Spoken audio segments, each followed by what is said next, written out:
Praise the Lord, hallelujah. परमेश्वर का धन्यवाद करते हैं। प्रभु ने हमें यह अवसर दिया है कि हम लोग प्रभु की आराधना करें। उसने हमें जीवन दिया है, संभाल करके रखा है परमेश्वर ने। और प्रभु का वचन बताता है, जैसा उसने हम सबसे वायदा किया है कि वो हमारे बीच में रहेगा। जबकि आज हम अपने प्रभु की आराधना कर रहे हैं और परमेश्वर की उपस्थिति में है। हम लोग प्रभु का वचन देखेंगे। मेरे साथ निकाल लीजिए यहोशू की पुस्तक, उसका 3 अध्याय 5 वचन। यहां पर लिखा है, फिर यहोशू ने प्रजा के लोगों से कहा, तुम अपने आप को पवित्र करो, क्योंकि कल के दिन यहोवा तुम्हारे मध्य में आश्चर्य कर्म करेगा। परमेश्वर यहां पर यहोशू से कह रहा है, अपने आप को पवित्र करो। यहां पर पौलुस जो चीजें बताना चाहता है वो है बाहरी अपवित्रीकरण, जिसमें उन लोगों को नहाना धोना और कई ऐसी चीजें हैं जिसके लिए व्यवस्था बताती है। और उसमें से जो सैनिकों के लिए होता था वो ये था कि उन्हें अपनी पत्नी से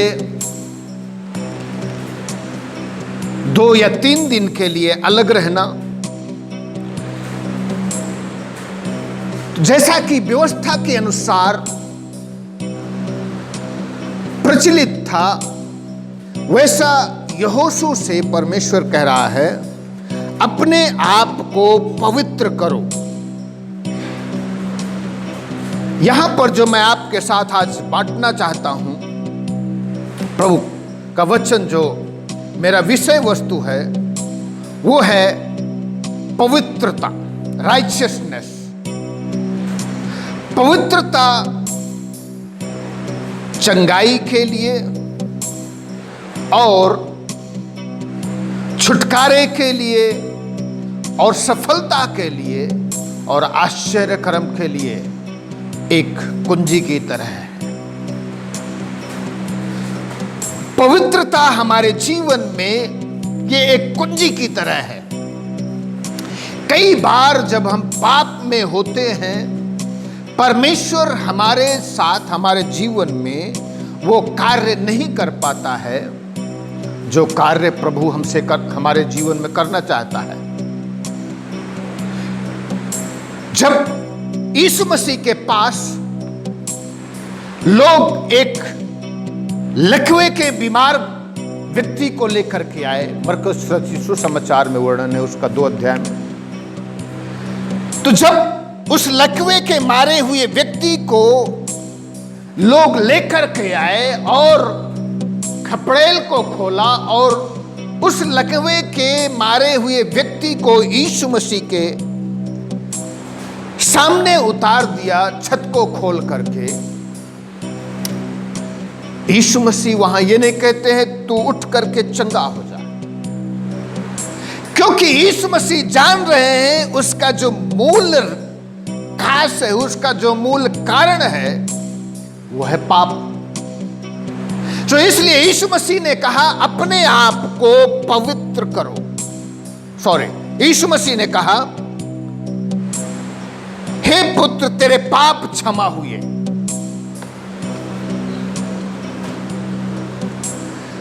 यीशु मसीह वहां पर उसके पापों के विषय में बातचीत करते हैं, चंगाई के विषय में बाद में।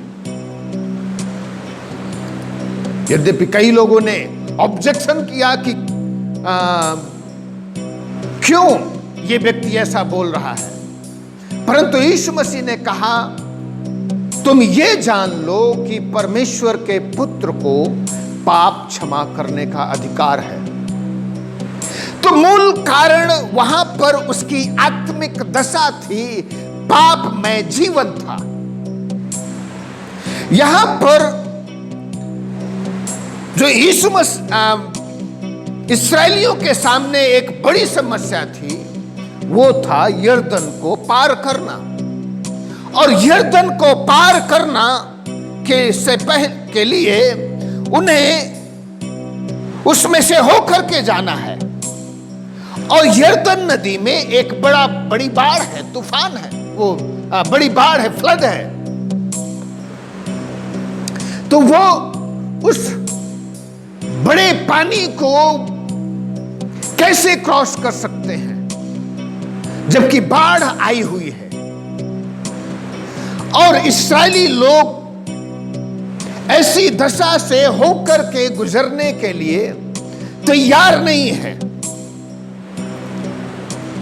क्योंकि प्रभु का वचन बताता है, क्योंकि अब तक तुम इस मार्ग पर होकर नहीं चले। तो वो लोग उस मार्ग में से होकर के नहीं चले हैं, तो वो यूज्ड टू नहीं है, उन्हें आदत नहीं है ऐसे भारी बहाव में, पानी के भारी बहाव में और फ्लड में अर्थात बाढ़ में नदी को पार करना।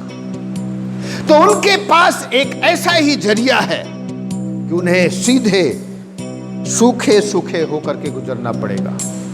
और सूखे होकर के गुजरने के लिए मेरे प्रियो, परमेश्वर ने यहोशू से बातचीत की और यहोशू समझ गया कि ये जो पानी का जो बाढ़ है, ये कोई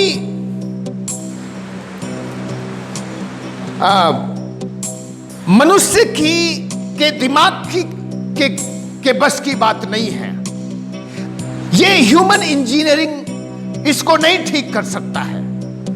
परंतु ये जो बाढ़ है, इसके पीछे आत्मिक बल काम कर रहा है, स्पिरिचुअल फोर्स काम कर रहा है। और उस स्पिरिचुअल फोर्स के लिए ये परमेश्वर है जो कार्य कर सकता है। और जब तक परमेश्वर उन लोगों के बीच में ना हो, वो लोग कभी भी सफल नहीं हो सकते हैं। वो लोग कभी भी उसको क्रॉस नहीं कर सकते हैं, उसको पार नहीं कर सकते हैं। ये पावर, ये शक्ति, ये सामर्थ सिर्फ परमेश्वर के पास है, यीशु मसीह के पास है, जिसकी शक्ति के द्वारा वो कर सकते थे।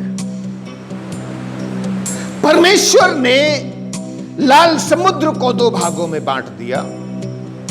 यहां पर परमेश्वर है जो यरदन नदी के पानी को वो दीवार की तरह खड़ा कर सकता है। और उसके लिए जरूरी है कि परमेश्वर के लोग पवित्र बने। और जब तक वो लोग पवित्र नहीं होंगे, तब तक यह आश्चर्य कर्म संभव नहीं है। इसलिए प्रभु का वचन बताता है, यहोशू कहता है, अपने आप को पवित्र करो, क्योंकि कल के दिन यहोवा तुम्हारे मध्य में आश्चर्य कर्म करेगा। बिना तुम्हारी पवित्रता के यह आश्चर्य कर्म होना बहुत मुश्किल है। मेरे प्रियो, हम देखते हैं यहोशू की पुस्तक 7 अध्याय में, यहां पर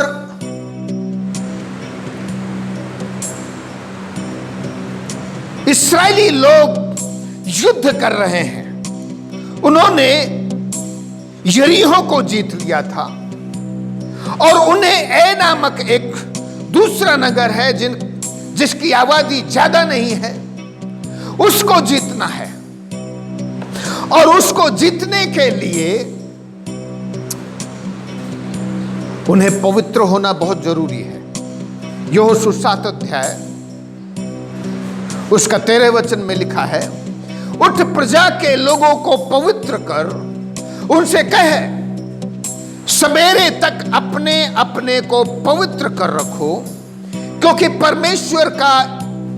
क्योंकि इस्राएल का परमेश्वर यहोवा यह कहता है, हे इस्राएल, तेरे मध्य में अर्पण की हुई वस्तु है, इसलिए जब तक तू अर्पण की वस्तु को अपने मध्य से दूर न करे, तब तक तू अपने शत्रुओं के सामने खड़ा ना रह सकेगा।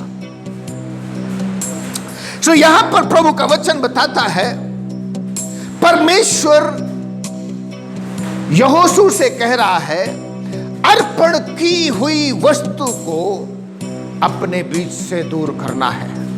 और जब तक तू अर्पण की हुई वस्तु अर्थात वो पाप, वो मूर्तियों से संबंधित चीजें, जब तक तू अपने से दूर नहीं करेगा, तब तक तू सफल नहीं होगा। तेरे सामने एक बड़ी चुनौती है और एक को जीतना है, लेकिन ये तब तक संभव नहीं हो सकता है जब तक पाप तुम्हारे बीच में है। मेरे प्रियो, जब हम उत्पत्ति की पुस्तक पढ़ते हैं, उत्पत्ति की पुस्तक में भी यही समस्या, याकूब इसी समस्या का सामना कर रहा है। यहां पर उसके भाई उसके विरोध में आ रहा है,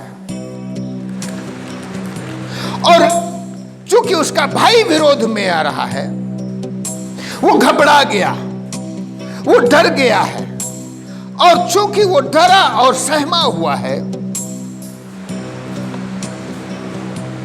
वो नहीं समझ पा रहा क्या करे।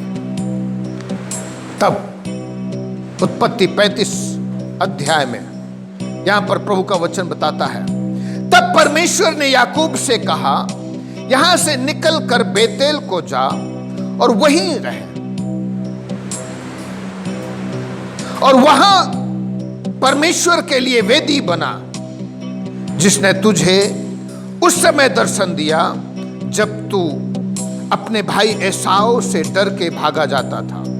तब याकूब ने अपने घराने और अपने सब से भी जो उसके संग थे कहा, तुम्हारे बीच में जो पराए देवता हैं उन्हें निकाल फेंको और अपने अपने को शुद्ध करो और अपने वस्त्र बदल डालो, और आओ हम यहां से निकलकर बेतेल को जाएं, वहां मैं परमेश्वर के लिए एक वेदी बनाऊंगा, जिसने संकट के दिन मेरी सुन ली, और जिस मार्ग से मैं चलता था उसमें मेरे संग रहा।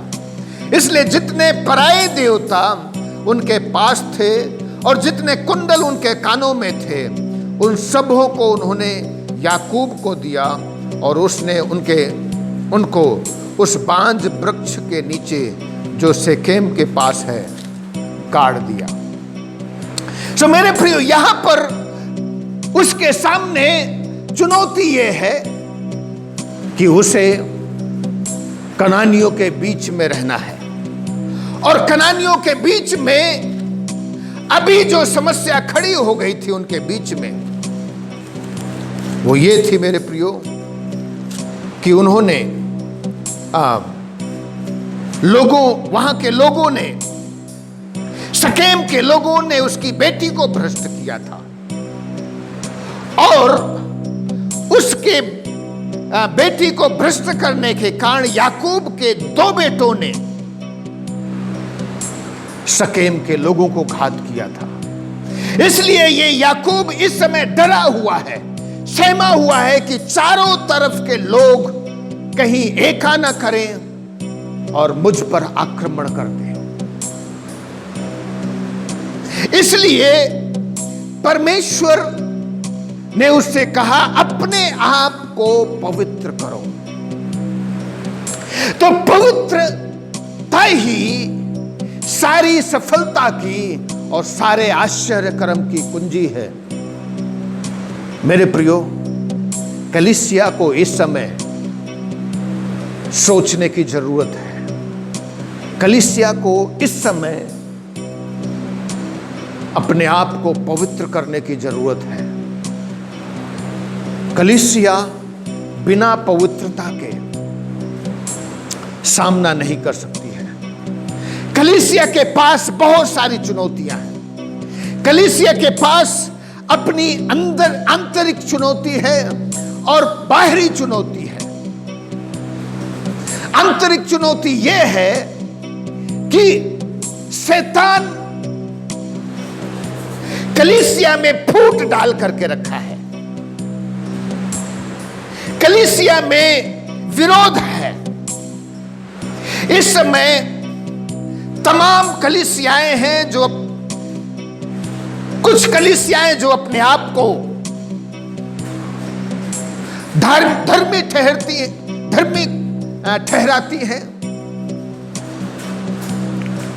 और ये आत्मिक घमंड लोगों के जीवन को बर्बाद कर रहा है।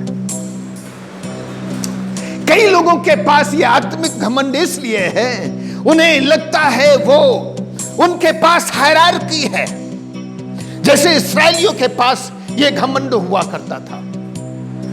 उन्हें लगता था कि हम अब्राहम की संतानें हैं।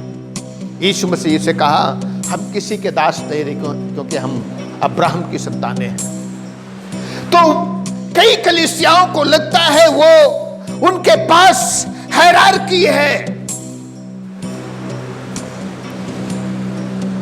और इस प्रकार से आत्मिक घमंड में कई कलीसियाएं चूर हैं। और इस आत्मिक घमंड से कलीसिया को निकलना है, क्योंकि ये शैतान अंदर ही अंदर कलीसिया को खोखला करना चाहता है। वो पाप में डाल करके रखना चाहता है कलीसिया को। और शैतान नहीं चाहता है कि कलीसिया अपने आप को पवित्र करे।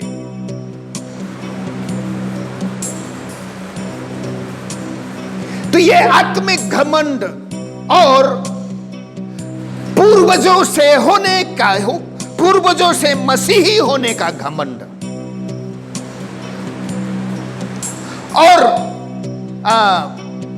ये बहुत सारी चीजें हैं जो मनुष्यों को, जो क्रिश्चियन समुदाय में फैली हुई हैं, और ये एपिस्कोपलिज्म जिसके कारण घमंड पैदा हो रहा है, इसमें से हम लोगों को निकलने की जरूरत है। और जब तक हम इस आत्मिक घमंड में, इस शारीरिक घमंड में, क्योंकि शैतान यही चीजें लेकर के आता है, आंखों की अभिलाषा, शरीर की अभिलाषा और जीविका का घमंड, ये कलीसिया में शैतान लेकर के आ रहा है। और कलीसिया को इन सब चीजों से मन फिराने की जरूरत है। इसलिए कई कलीसियाएं, उन्हें नहीं पता है पाप क्या है। वो अल्कोहलिज्म में मस्त है। अल्कोहल, शराब और ड्रग, उनके बच्चे ड्रग एडिक्टेड हो गए हैं। उनके बच्चे, उनके परिवार में शराब के आदी हो गए हैं। जबकि परमेश्वर इन सब से मन फिराने के लिए हमें आज्ञा देता है। उनके बीच में और भी तमाम पाप फैले हुए हैं। उन्हें व्यभिचार, तलाक, ये सब, और गर्भपात, ये सब उन्हें पाप नहीं लगता है। पोर्नोग्राफी और भी बहुत सारी चीजें हैं जो लोगों के जीवन को अपवित्र करती हैं और ये लोगों को पाप की अधीनता में नहीं, ये लोग नहीं समझ पाते हैं कि वो पाप के अधीनता में है, लेकिन वो पाप की अधीनता में है। इसलिए परमेश्वर का वचन बताता है, परमेश्वर हमें हर एक कलीसिया को से चाहता है कि हम लोग पाप से मन फिराएं। यह है सामाजिक बुराई और समाज का पाप। मेरे प्रियो, इस सामाजिक बुराई से, इस सामाजिक पाप से हम लोगों को मन फिराना है। लेकिन पहले परमेश्वर चाहता है हर एक विश्वासी इन सब चीजों से मन फिराए। प्रभु व्यक्तिगत संबंध, व्यक्तिगत जीवन को चाहता है कि हम लोग हमारा जो व्यक्तिगत जीवन है वो पवित्र बने। प्रभु का वचन बताता है, यशायाह की पुस्तक जब हम पढ़ते हैं 59 अध्याय 1 और 2 वचन, यहां पर लिखा हुआ है। यशायाह की पुस्तक 59 अध्याय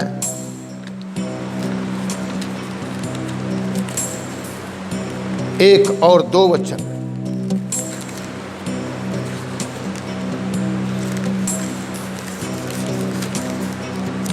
सुनो, यहोवा का हाथ ऐसा छोटा नहीं हो गया कि उद्धार ना कर सके,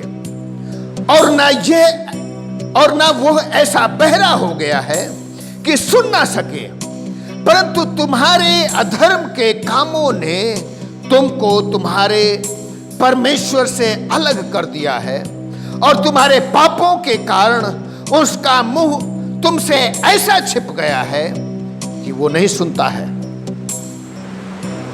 मेरे प्रिय, यहां पर परमेश्वर हमारे व्यक्तिगत जीवन में चाहते हैं कि हम लोग अपना व्यक्तिगत जीवन को सुधारें, परमेश्वर के साथ फिर से मेल मिलाप कर लें। हमारा जो व्यक्तिगत जीवन है वो पाप की अधीनता में आने के कारण हमारा जो जीवन है परमेश्वर से अलग हो गया है। हमारे जीवन में एक दीवार खड़ी हो गई है, और वो है पाप की दीवार। प्रभु का वचन बताता है, तुम्हारे पापों के कारण उसका मुंह तुमसे ऐसा छिप गया है कि वो नहीं सुनता। तो ये पाप की जो दीवार है उसने हमको परमेश्वर से अलग कर दिया है। परमेश्वर हमें नहीं देख पाता है और हम परमेश्वर को नहीं देख पाते हैं। इन द सेंस ये नहीं कि परमेश्वर हमें देख नहीं पा रहा, परंतु ये अलगाव है। परमेश्वर से हम लोग अलग हो चुके हैं, और परमेश्वर हमसे चाहता है कि हम लोग अपने व्यक्तिगत जीवन को सुधारें, और हमारा जो अलगाव है उसको फिर से परमेश्वर के साथ जोड़ दे। यीशु मसीह इस दुनिया में आ गया मेरे प्रियो, और उसने हमारे पापों के लिए उसने मार खाई, उसने कोड़े खाए, उसने निंदा सही, उसने अपमान सहा मेरे प्रियो, और उसने अपने आप को क्रूस पर चढ़ाने के कारण उसने पापों को अपने ऊपर ले लिया और हमारा जो मेल मिलाप कर दिया। मेरे प्रिय, यहां पर प्रभु का वचन बताता है, 2 कुरिन्थी 5 अध्याय का 21 वचन, जो पाप से अज्ञात था उसी को उसने हमारे लिए पाप ठहराया कि हम उसमें होकर परमेश्वर की धार्मिकता बन जाएं। यीशु मसीह पाप से अज्ञात था और परमेश्वर ने उसी को हमारे लिए पाप ठहराया ताकि हम पर यीशु मसीह में होकर धार्मिकता बन जाए। यहां पर 19 वचन में लिखा है, परमेश्वर ने मसीह में होकर अपने साथ संसार का मेल मिलाप कर लिया और उनके पापों का दोष उन पर नहीं लगाया, और उसने मेल मिलाप का सुसमाचार वचन हमें सौंप दिया। तो यीशु मसीह का वचन बताता है, जब हम इफिसियों की पत्री 2 अध्याय को पढ़ते हैं, कि किस प्रकार से परमेश्वर ने हमारा मेल मिलाप कर लिया अपने से। यीशु मसीह के द्वारा हम लोगों को मरना था, क्योंकि परमेश्वर का वचन बताता है पाप की मजदूरी मृत्यु है। हम लोगों को क्रूस पर चढ़ना था, लेकिन यीशु मसीह ने उस पाप को अपने ऊपर ले लिया और क्रूस पर चढ़ गया और हमें पाप से आजाद कर दिया, हमें यीशु मसीह में धर्मी ठहरा दिया और परमेश्वर के साथ हमारा मेल मिलाप कर दिया। हालेलुया। और यीशु मसीह का वचन बताता है, रोमियो की पत्री में 8 अध्याय में लिखा है, परमेश्वर जिसने अपने इकलौते पुत्र को भी नहीं रख छोड़ा, वो हमारे लिए और आपके लिए क्या कुछ नहीं करेगा। मेरे प्रियो, जब हम प्रभु का वचन देखते हैं,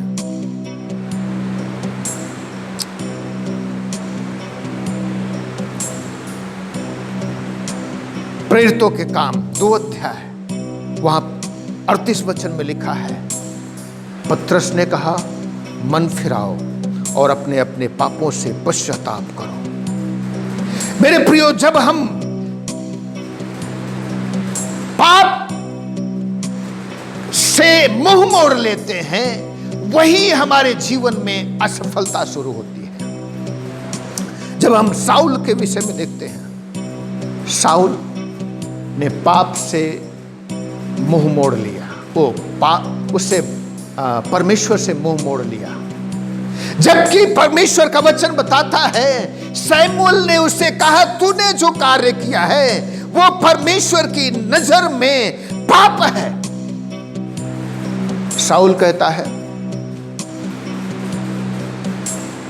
मैंने पाप तो किया है, लेकिन लोगों के सामने मेरा आदर करो। वो पाप से उसने मन नहीं फिराया। लूत के विषय में देखते हैं, जब वो अधार्मिकता के साथ जीवन व्यतीत कर रहा, जब वो पाप के साथ जीवन व्यतीत कर रहा था, तो उसका जीवन किस तरीके से नाश हुआ। शाऊल जब पाप के साथ जीवन व्यतीत कर रहा था, तो उसका जीवन किस तरीके से नाश हुआ। यहूदा इस्करियोती जब पाप के साथ जीवन व्यतीत कर रहा था, क्योंकि वो चोरी कर रहा था, उसका जीवन किस तरीके से नाश हुआ, बर्बाद हुआ। जब अबशालोम पाप में जीवन व्यतीत कर रहा था, वो अपने पिताजी को अपदस्थ करने के लिए वो चिकनी चुपड़ी बातें कर रहा था, तो किस तरीके से वो बर्बाद हुआ। मेरे प्रियो, जब हमारा व्यक्तिगत जीवन पापमय होता है, तो हम लोगों का जीवन नष्ट होने के लिए कगार पर आ जाता है। आकान ने व्यक्तिगत पाप किया और इस प्रकार से उसका जीवन पूरी तरीके से बर्बाद हुआ, नष्ट हुआ। लेकिन जब हम मन फिरा लेते हैं, तो प्रभु हमें हमारा उद्धार करता है। प्रभु का वचन जब हम देखते हैं, जब भी पतरस ने मन फिराया, परमेश्वर ने उसे अपने लहू से धो दिया बस। और जब भी दाऊद ने पाप किया, उसने मन फिराया, परमेश्वर ने उसे क्षमा कर दिया। पतरस ने पाप किया और बैकस्लाइड हुआ, प्रभु की ओर फिरा और प्रभु ने उसे उसको अपने लहू से धो दिया। मेरे प्रियो, हमें व्यक्तिगत रीति से मन फिराने की जरूरत है। दूसरी चीज है एक कलीसिया के रूप में, एक समुदाय के रूप में हम सबको मन फिराने की जरूरत है। और जब तक हम मन नहीं फिराएंगे, तक हम लोग सफलता की सीढ़ी को नहीं चढ़ सकते हैं मेरे प्रियो। प्रभु का वचन बताता है, जब हम रोमियो की पत्री पढ़ते हैं, रोमियो की पूरी कलीसिया को पौलुस लिखता है, संसार के सदस्य ना बनो, परंतु तुम्हारे आत्मिक बदलाव होने के कारण तुम्हारा चाल चलन भी बदलता जाए। इब्रानियों की पत्री 12 अध्याय का 1 वचन कहता है, तुम्हारा मन सिर्फ परमेश्वर की ओर लगने पाए, तुम्हारा जीवन सिर्फ परमेश्वर की ओर होने पाए, तुम्हारी नजरें सिर्फ परमेश्वर की ओर होने पाए।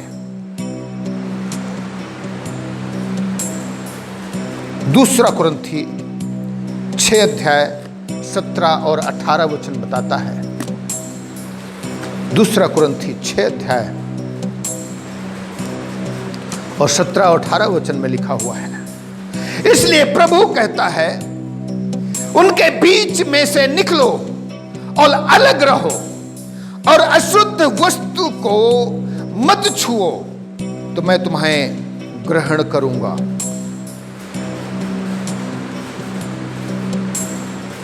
और मैं तुम्हारा पिता होऊंगा और तुम मेरे बेटे और बेटियां होगे। यह सर्वशक्तिमान प्रभु परमेश्वर का वचन है। सो यहां पर पौलुस जो कुरिन्थियों की कलीसिया के लिए जो लिख रहा है, वो ये है, सबसे पहले उनकी मूर्ति पूजा से संबंधित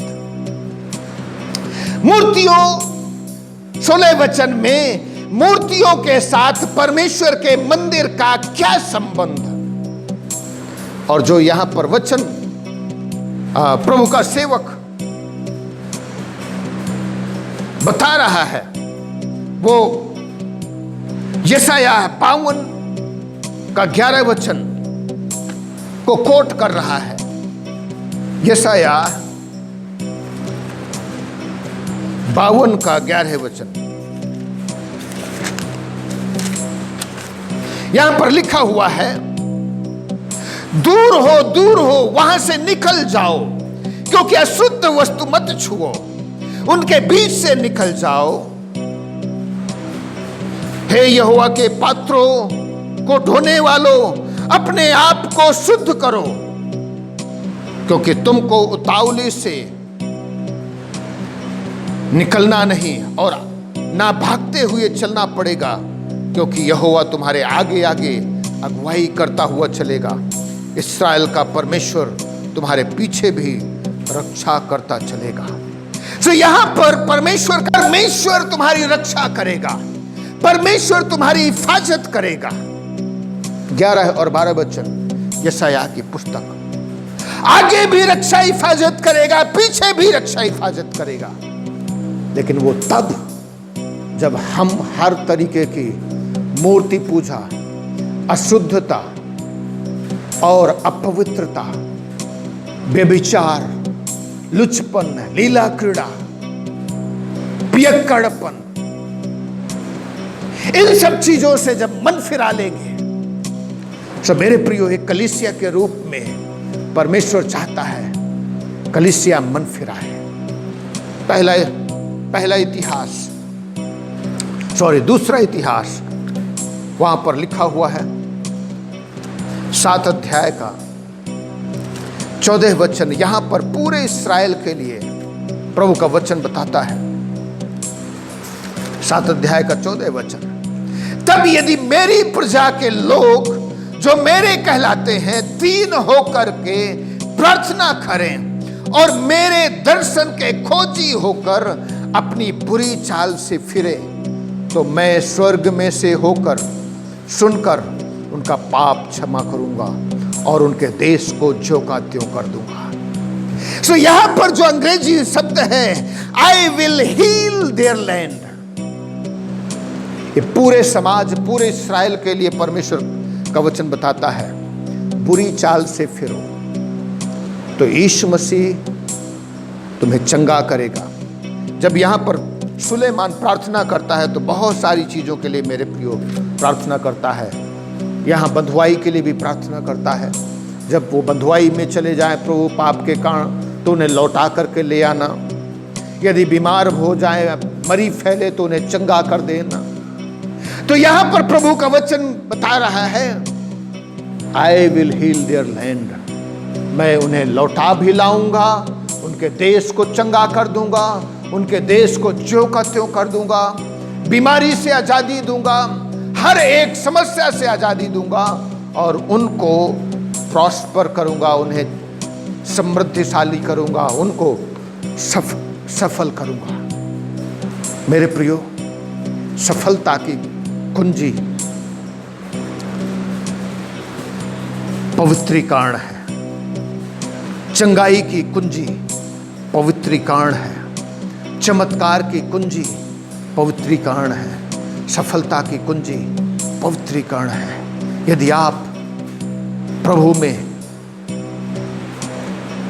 सफल होना चाहते हैं, यदि आप चमत्कार चाहते हैं, आज यदि आप आश्चर्य कर्म का अनुभव करना चाहते हैं, यदि आप आश्चर्य कर्म चाहते हैं अपने जीवन में, मन फिराएं, अपने आप को पवित्र करें। हालेलुया। हम लोग प्रार्थना करने से पहले एक गीत गाएंगे और उसी समय हम लोग एक भेंटें अर्पित करेंगे। Praise Lord, hallelujah. परमेश्वर का धन्यवाद हो सुंदर अवसर के लिए जो परमेश्वर ने हमारे जीवन में दिया। हम लोग इस गीत को गाएंगे जिस गीत के बोल हैं, ये छोटा सा दिल है मेरे प्रभु, तू ले ले अपने हाथों में। और जब मैंने इस गीत को सुना तो मैं इस गीत से बहुत आशीषित हुई। मैंने परमेश्वर की उपस्थिति को महसूस किया और ये गीत मेरे हृदय में छू गया। सही में आज समय है कि हम अपने हृदय को, अपने जीवन को परमेश्वर को डेडिकेट करने पाएं। तो आइए सब मिलकर इस गीत को गाएं और ये जीवन और ये दिल परमेश्वर को डेडिकेट करने पाएं। Praise the Lord.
आइए हम लोग प्रार्थना में चलें। परमेश्वर पिता अनुग्रहकारी प्रभु,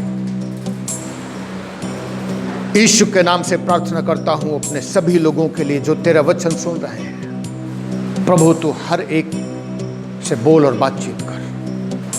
प्रभु हम लोग अपने जीवन को जांच सके, परख सके। प्रभु हमारे पापों को क्षमा कर, हमें अपने लहू से धो दे, हमें पवित्र कर। प्रभु हमारे जीवन में तू आश्चर्य कर्म कर और तू अपने अद्भुत नाम की महिमा को प्रकट कर मेरे परमेश्वर। यदि कोई बीमार है प्रभु तो अपना हाथ बढ़ा करके स्पर्श कर और छू करके चंगा कर दे। तू दया कर और आश्चर्य कर्म कर। धन्यवाद करते हैं तूने प्रार्थना को सुना है।